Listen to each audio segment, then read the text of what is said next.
बोलिए शंकर भगवान की जय। बोलिए हनुमंत लाल की जय। कथा शुरू होत है, सुनहु वीर हनुमान। आई के आसन लीजिए, प्रभु दया करो भगवान। बोलिए शंकर भगवान की जय। और भवम भवानी सहितम नमामि। बोलो वृंदावन बिहारी लाल की जय। बोलिए सच्चिदानंद महाराज की जय।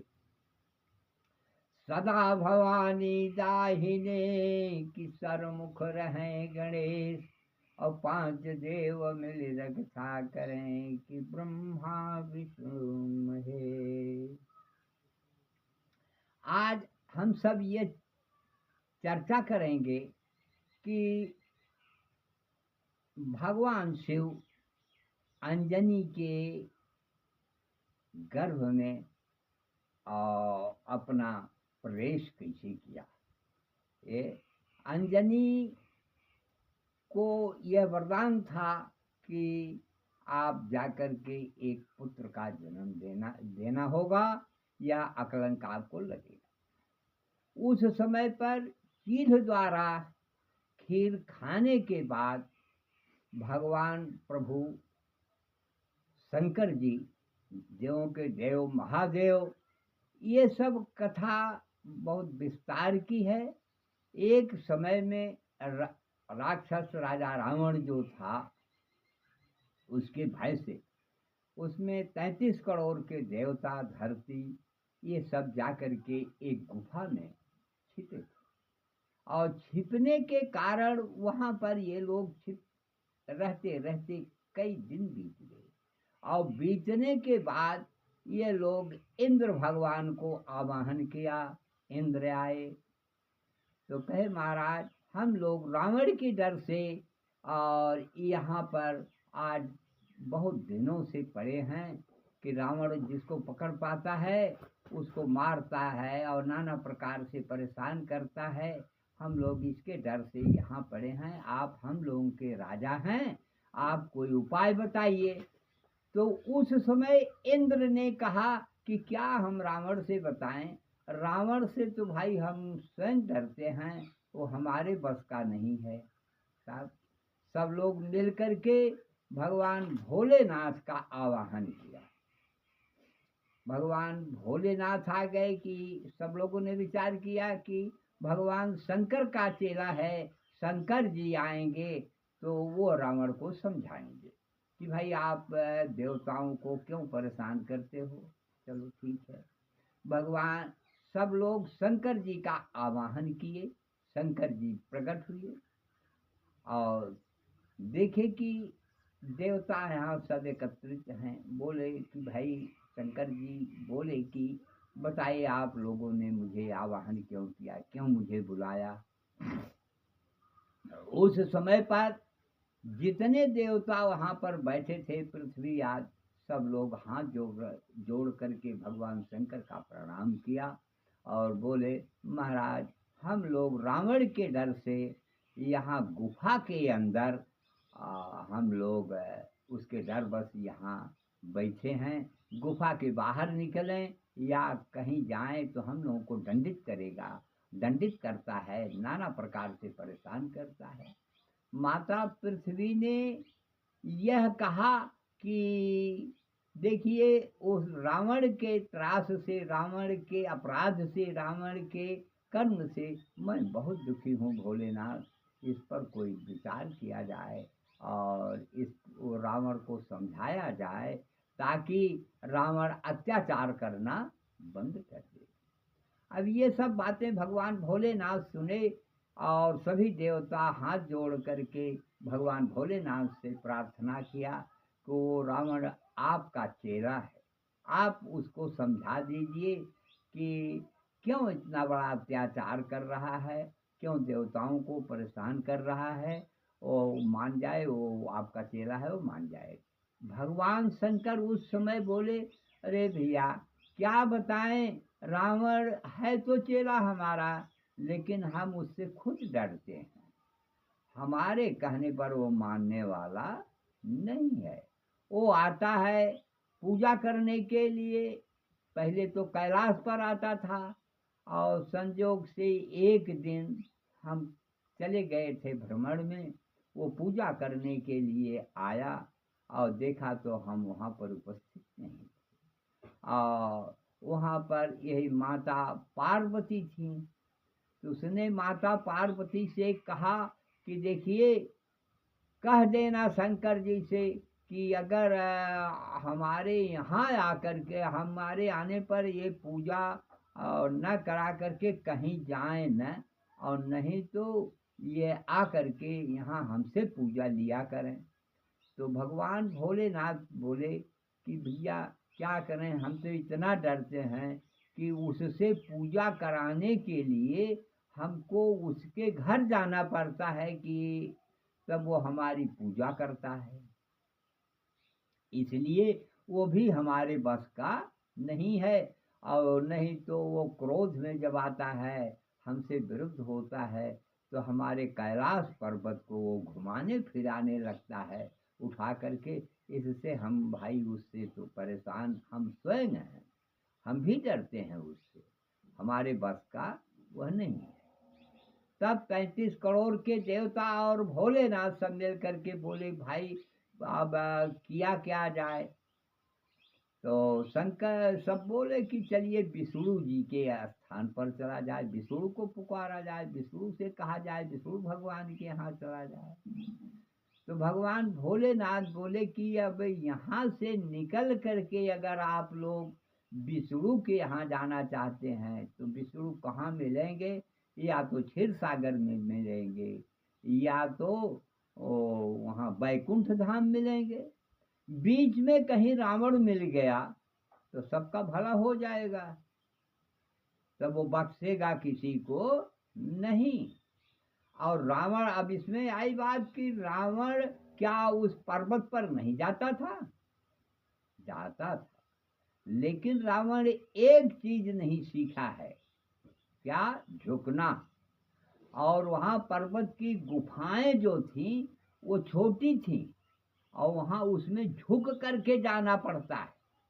और रावण जाता तो था वहाँ पर, और कहता था देवताओं चलो इसमें जब तक हो तब तक भले हो, जिस दिन बाहर निकलोगे उस दिन हम तुमको बताएंगे। इससे देवता लोग और डर रहे थे कि कहीं अगर हम क्षीर सागर में चलें, सिखाक से रावण मिल जाए तो हमारी दुर्गति होगी, और बैकुंठ चलें तो वो भी वही हाल होगी, बैकुंठ के न पहुंचने के पहले हमसे अगर रावण मिल गया तो हम लोगों का रास्ते में ही बैकुंठ हो जाएगा। इन सब डरों के कारण देवता न तो क्षीर सागर जाने के लिए अब क्या करें मजबूर हैं, न तो बैकुंठ पहुंचने में, सब जगह पहुंचने में बैक मजबूर हो गए। तो भगवान भोलेनाथ ने कहा कि ठीक है, कहीं जाने से अच्छा यह है कि यहीं पर भगवान को बुलाया जाए। भगवान को प्रेम से जहाँ भी कहीं आप बुलाइए, भगवान वहाँ पर तुरंत हाजिर होते हैं। तो शंकर जी के कहने पर सब देवता लोग यहाँ भगवान का आवाहन कर रहे हैं, भगवान को बुला रहे हैं, भगवान को बुला रहे हैं प्रेम से। प्रेम तो नहीं है, इन देवताओं के अंदर डर है। किसकी? रावण की डर। बस आज भगवान विष्णु को ये लोग बुला रहे हैं। अब बुलाने के बाद शंकर जी की वाणी के अनुसार कि भगवान यहाँ प्रकट होंगे, लेकिन देवता लोग शंकर जी के कहने पर तो ये बुलाना शुरू किए। अब बुलाने के बाद भगवान यहाँ गुफा में तो नहीं आए, लेकिन आकाशवाणी तो किया आकर के कि हे देवताओं, आप लोग परेशान मत हो, आप लोग परेशान मत होइए, हम अवश्य आकर के धरती पर मनुष्य का रूप धारण करूंगा, राजा दशरथ के यहाँ जन्म लूंगा, और जन्म लेने के बाद मैं दुष्टों का, राक्षसों का विनाश करूंगा। यह प्रतिज्ञा आकाशवाणी हुई। अब आकाशवाणी सब देवता लोग सुने, पृथ्वी सुनी, भगवान भोलेनाथ सुने। आकाशवाणी हो करके भगवान विष्णु अपने वैकुंठ धाम को चले गए। अब सभी देवता लोग ये लगे कहने कि ये बताइए, आकाशवाणी तो प्रभु हुई, लेकिन विष्णु भगवान आए नहीं। तो भगवान शंकर ने कहा कि भाई आए क्यों नहीं आए, उसका कारण होगा। तो सब बताइए महाराज, कारण क्या है। तो भगवान शंकर पहले ये कहे थे कि प्रेम से पुकारिए तब भगवान मिलेगा, तब भगवान आएगा। तो आप लोग, प्रेम तो आपके अंदर था नहीं, आपके अंदर तो डर था रावण का, सबके अंदर डर था बना। इसलिए आप लोगों की पुकार तो अवश्य सुना विष्णु भगवान ने, तो आकाशवाणी किया है। और अब आप लोग भगवान अगर राजा दशरथ के यहाँ जन्म ले रहे हैं, तो हम देवताओं का भी यह कर्तव्य बनता है कि हम देवता जो हैं, ये नर और बानर का रूप धारण करके, नर का रूप भगवान धारण कर रहे हैं, हम सब बंदर का रूप धारण करें। अब ये जितने ब्रह्मा और शंकर जी और इंद्र, मतलब इस तरीके से 33 करोड़ जे देवता जो थे, कहीं सुग्रीव बने हैं तो कहीं हनुमान बने, कहीं कुछ बने, ये शंकर जी वही अंजनी के गर्भ में जा करके अपना रुद्र रूप से प्रकट हुए हैं। और उसमें बात ये आई, जब खीर खाए तो वही शंकर जी अंजनी के गर्भ से रुद्र का रूप धारण करके बंदर के रूप में वहां प्रकट हुए। अब प्रकट हो गए। अब ये लीला को जान कौन रहा है, परब्रह्म परमेश्वर। उस समय प्रकट तो हो गए। अब भगवान, मतलब इनका शंकर जी का अंश जो है अंजनी के गर्भ में गया, और अंश से हनुमान जी की पैदाइश हो गई। ठीक है। इसके बाद अब इसका परिचय कैसे, कि हनुमान जी से राम से परिचय कैसे हो। जब भगवान राम अयोध्या में प्रकट हुए, तो भगवान भोलेनाथ को यह हुआ कि हम चल करके प्रभु का दर्शन करें। और दर्शन करें तो कैसे करें, हम नाना प्रकार के सांप गोजार और ये सब लपेटे हुए हैं, इसको तो देख करके बड़े बड़े लोग डरेंगे। और आज हमारे प्रभु बालक के रूप में हैं, इस तरीके से विषैले सांप और ये सब भेष देखेंगे तो हमारे प्रभु डर जाएंगे, इससे मुझे बड़ा कष्ट होगा, तो करें क्या। तो भगवान शंकर ने ये है विचार किया कि मेरा अंश जो है वहाँ अंजनी के यहाँ है बंदर के रूप में। अब बंदर के रूप को अपने रूप को लेने के लिए भगवान शंकर जी अंजनी के पास जाते हैं। अंजनी माता से कहते हैं, हे अंजनी, अपने पुत्र को हमें दे दो। और तो अंजनी ने कहा, ठीक है प्रभु, ले लीजिए। अंजनी उस बंदर को, छोटे से बंदर को दे दिया, और भगवान भोलेनाथ उसको प्रेम से अपने गोद में उठा करके ले करके चले और आए, अयोध्या पहुंच गए। अयोध्या पहुंचे तो वो भगवान भोलेनाथ ने उनको मायावी बंदर बना दिया। मायावी का मतलब जितनी माया है सब उस बंदर के ऊपर दे दिया कि तुमको जब भी जरूरत पड़ेगी तुमको यह माया काम देगी। अच्छा, यह दे दिया। अब वो बंदर अयोध्या नगरी में, वो भगवान भोलेनाथ डमरू बजा रहे हैं और बंदर उसी तरीके से नाच रहा है। नाचते नाचते वह बंदर आ गया, लेकर के भोलेनाथ आ गए राजा दशरथ के महल के सामने। उस समय उस बंदर की नाच को देखने के लिए बहुत से नर नारियां और बच्चे एकत्रित हुए। उसी समय भगवान विष्णु वहाँ अपना आंगन में खेल रहे हैं।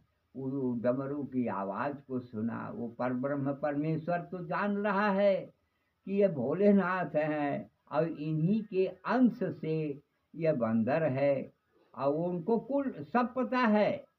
अब उस बंदर को देखने के लिए अब यहाँ भगवान विष्णु रोना शुरू किए और माता से कहना शुरू किए कि हम भी देखेंगे, हम भी देखेंगे नाच को, बंदर की नाच को।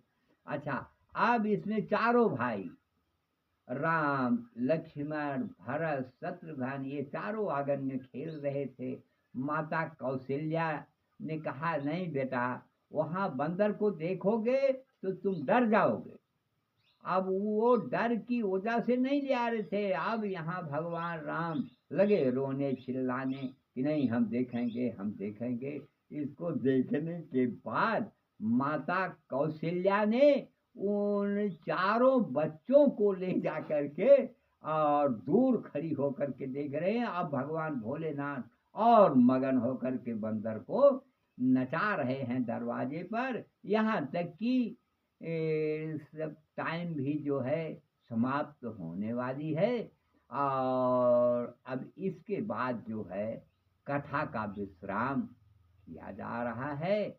अपने परिध पर कथा पहुंच गई। इसके आगे की कथा कल आपको हम विस्तार पूर्वक से ले चलेंगे। तब भगवान वहाँ उस बंदर को अपना कह सुन करके ले लिया राजा दशरथ के आंगन में। राजा दशरथ उस बंदर को ले लिए शंकर जी से। और उस बंदर का फोटो जो है, उस बंदर को जब भगवान बड़े हुए तो विश्वामित्र इनको ले जाने लगे। तो ले जा करके भगवान परब्रह्म परमेश्वर ने ले जा करके उसका सिर्फ फोटो खींच करके अपने महल में रखा। और बाकी जो है बंदर को छोड़ दिए। बंदर चला आया अंजनी माता के पास। बोलिए सियावर रामचंद्र की जय, बोलिए हनुमंत लाल की जय।